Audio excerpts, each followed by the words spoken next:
مٹا درد جدائی ہے تیرے دربار میں تو آئے میں بات کرتا ہوں مصطفیٰ جان رحمت کی. میرے مصطفیٰ کی ذات ہے. صحابہ کرام تو دیکھ کر کے اپنے بھوک اور پیاس کو بھول جایا کرتے تھے. اب جب اس ہستی کو اس دنیا سے جانے کا وقت آیا ہوگا, جب میرے مصطفیٰ اس دنیا کو چھوڑ کر ظاہری طور پر چلے گئے ہوں گے, تو صحابہ کرام کو آپ کو کیا لگتا ہے کہ سکون ملتا ہوگا؟ قسم خدا کی حضرت بلال رضی اللہ تعالیٰ عنہ, جنہوں نے میرے مصطفیٰ کی پوری زندگی میں آپ اذان دیتے رہے, آپ مؤذن رسول بننے کا شرف آپ کو دیا گیا. جب میرے مصطفیٰ کا وصال ہو گیا, اس دنیا سے میرے نبی چلے گئے ظاہری طور پر, قسم خدا کی حضرت ابو بکر صدیق کے بارے میں بتایا جاتا ہے کہ حضرت ابو بکر صدیق لوگوں سے کہتے تھے, یارو کوئی تو بتا دو میرے مصطفیٰ کدھر ملیں گے, میرے مصطفیٰ کہاں ملیں گے. روایتوں میں یہاں تک ملتا ہے کہ صحابہ کرام کی جو سانسیں نکلا کرتی تھی, ایسا لگتا تھا کہ اندر دل جل رہا ہے,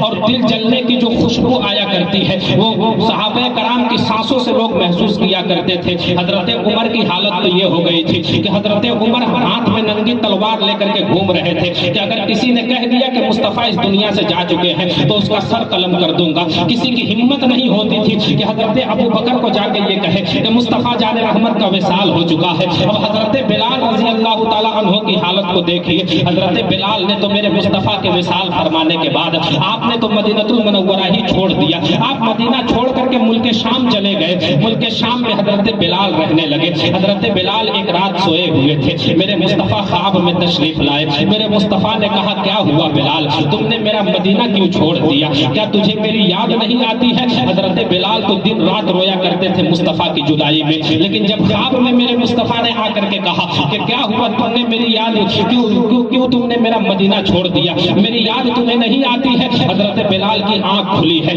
جب حضرت بلال کی آنکھ کھلی ہے, حضرت بلال نے رات ہی میں اپنی سواری کا انتظام کیا اور اسی وقت آپ مدینہ کے لیے روانہ ہو گئے. حضرت بلال جب مدینہ تشریف لائے, مصطفیٰ کا چہرہ جب حضرت بلال کو نظر نہیں آیا, حضرت بلال گنبد خضرا کے سامنے جاتے ہیں اور جانے کے بعد پھوٹ پھوٹ کر حضرت بلال رونے لگے, اور رو کر کے حضرت بلال نے کہا تھا یا رسول اللہ, آپ نے مجھے بلا لیا اور آپ بلانے کے بعد آپ خود ہی پردے کے اندر ہے, محبوب کے ساتھ ایسا تو نہیں کیا جاتا. یہ حضرت بلال کہہ کے رو رہے تھے. اتنے میں مدینہ المنورہ میں یہ اعلان ہو گیا کہ مؤذن رسول بلال حبشی پھر سے مدینہ المنورہ میں آ گئے ہیں. لوگوں نے جب اتنا سنا ہے, لوگوں کی تعداد امڑی ہے, حضرت بلال کے پاس آئے ہیں. حضرت بلال سے لوگ کہہ رہے تھے وہ بلال وہ اذان ایک مرتبہ پھر سے سنا دے جو اذان مصطفیٰ کو سنایا کرتے تھے, جو مصطفیٰ جان رحمت کی زندگی میں اذان آپ پڑھتے تھے, وہ اذان آج ہمیں سنا دیجئے. آپ کا اذان سنے ہوئے بہت برس گزر گئے ہیں. حضرت بلال نے کسی کی بات نہ سنی. حضرت بلال نے کہا تھا کہ اب مجھ سے اذان نہیں دیا جائے گا,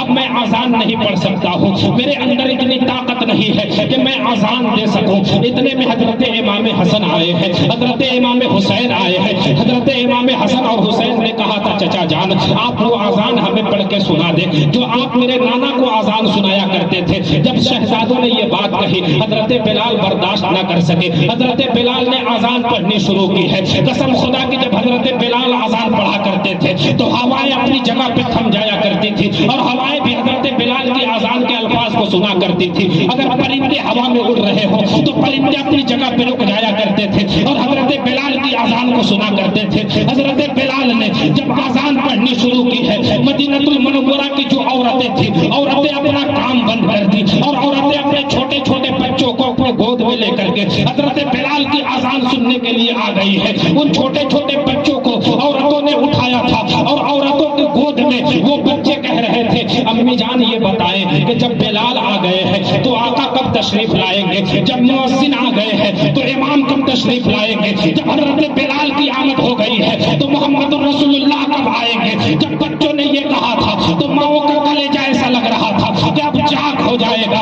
ماؤں نے اپنے چھوٹے چھوٹے بچوں سے کہا تھا وہ بیٹے کیا بتاؤں, مؤذن تو آ گئے ہیں لیکن اب امام آنے والے نہیں ہیں, اب حضرت بلال تو آ گئے ہیں لیکن اب آقا آنے والے نہیں ہیں. اتنے میں ایک چھوٹا سا بچہ دوڑا ہے اور دوڑ کر کے خوشی میں مچلتا ہوا مدینہ المنورہ کی سرحد پہ گیا ہے. جب ادھر سے گیا تھا تو خوشی میں مچلتا ہوا گیا تھا, لیکن تھوڑی دیر کے بعد جب واپس آیا ہے تو اس کی آنکھوں میں آنسو ہے, روتا ہوا آیا ہے. کسی نے رو کر کے پوچھا تھا کہ ذرا بتا جب تو ادھر سے گیا گیا تھا تو دوڑتا ہوا گیا تھا اور خوشی میں مچلتا ہوا گیا تھا، لیکن جب واپس آیا ہے تو آنکھوں میں آنسو لے کر کے آیا ہے۔ جب اتنا اس بچے سے سوال کیا گیا تھا تو چھوٹے بچے نے جواب دیا تھا کہ میں نے یہ سوچا تھا کہ جب بلال آ گئے ہیں تو آقا بھی پیچھے سے آ رہے ہوں گے، میں نے یہ اس لیے سمجھا کہ جب میرے مصطفیٰ مکے سے ہجرت کر کے مدینہ تشریف لا رہے تھے تو اس وقت غلام پہلے آئے تھے، آقا پیچھے سے تشریف لائے تھے، آقا بعد میں آئے تھے، تو میں نے یہ سوچا تھا کہ جب غلام آ گیا ہے تو آقا پیچھے سے تشریف لا رہے ہوں گے۔ میں جا کر کے راستے میں ڈھونڈ رہا تھا مصطفیٰ کو،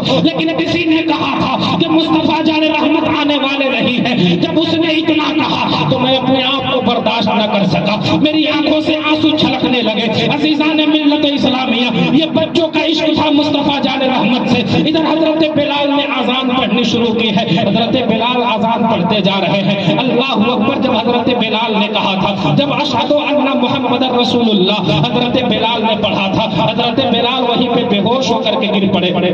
حضرت بلال کو لوگوں نے ہوش میں لایا، حضرت بلال سے پوچھا تھا، او بلال ذرا یہ تو بتا، جب تو اشہد ان محمد رسول اللہ پہ پہنچا تو بے ہوش کیسے ہو گیا؟ حضرت بلال نے کہا تھا کہ اب مجھ سے کچھ نہ پوچھو، لوگوں نے کہا تھا بتانا ہی پڑے گا۔ حضرت بلال نے کہا کہ جب میں مصطفیٰ کی زندگی میں اذان پڑھا کرتا تھا اور جب میں یہاں پہ پہنچتا تھا تو میں اپنی آنکھوں کو کھولتا تھا تو سامنے مصطفیٰ کا چہرہ نظر آتا تھا، لیکن جب میں آج یہاں پہ پہنچا ہوں اور میں نے اپنی آنکھیں کھولی ہے، مصطفیٰ کا چہرہ مجھے نظر نہ آیا۔ جب مصطفیٰ کا چہرہ مجھے نظر نہ آیا تو میں بے ہوش ہو کر کے گر پڑا۔ اتنا حضرت بلال نے کہا ہے، اور پھر آپ مدینہ چھوڑ کر کے ملک شام چلے گئے۔ حضرت بلال جب ملک شام گئے ہیں، یارو وقت گزرتا گیا، وقت گزرتے گزرتے وہ وقت بھی آیا کہ حضرت بلال کی موت کا وقت قریب آیا۔ جب حضرت بلال کو لگنے لگا کہ اب میں دنیا سے جانے والا ہوں، حضرت بلال نے اپنی بیوی کو بلا کر کے کہا تھا کہ مجھے غسل کرا دو۔ حضرت بلال کی بیوی نے حضرت بلال کو غسل کرایا ہے۔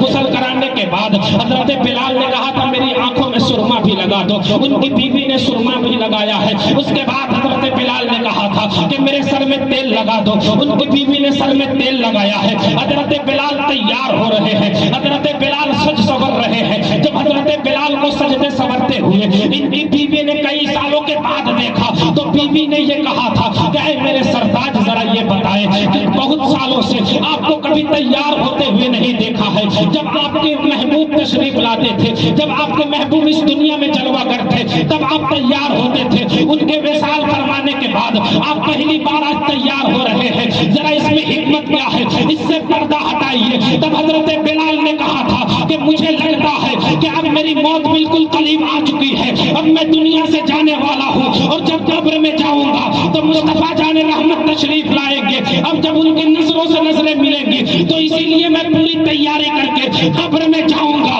کہ جب مصطفیٰ جان رحمت سے نظریں ملیں گی تو مصطفیٰ سے یہ کہہ سکوں یا رسول اللہ، جس طرح آپ کی زندگی میں تیار ہوتا تھا آج دیکھ لیں قبر میں ویسے ہی تیار ہو کر کے آیا ہوں۔ جب بیوی نے اتنا سنا تھا تو بیوی نے کہا تھا یہ کیسی بات کر رہے ہیں، آج کے بعد سے آپ کی بیوی آپ سے جدا ہو جائے گی، آج کے بعد سے آپ اپنے بچوں سے جدا ہو جائیں گے، آج کے بعد سے آپ پورے لوگوں سے جدا ہو جائیں گے، سب کی محبت ٹھکرا رہے ہیں۔ تب حضرت بلال نے کہا تھا کہ تمہیں معلوم نہیں ہے، ارے بیوی کی محبت ایک طرف، بچے کی محبت ایک طرف، اگر میرے لیے ساری دنیا داری ایک طرف رکھ دی جائے، سب لوگوں کی محبت کو ایک پلے میں رکھ دیا جائے اور مصطفیٰ کی محبت کو دوسرے پلے میں رکھ دیا جائے تو میں تمام لوگوں کی محبت کو ٹھوکر ماروں گا اور مصطفیٰ کی محبت کو میں اپنے سینے سے لگانے کے لیے تیار ہوں۔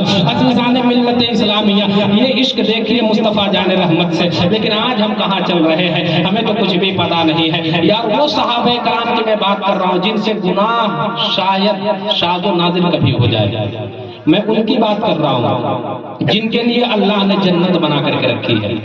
جنتی ہونا ان کا 101% یقینی ہے، جتنے بھی صحابہ ہیں سب کے سب جنتی ہیں۔ دیکھیں کیسا عشق ان کا تھا اور کس طرح محبت کرتے تھے مصطفیٰ جان رحمت سے۔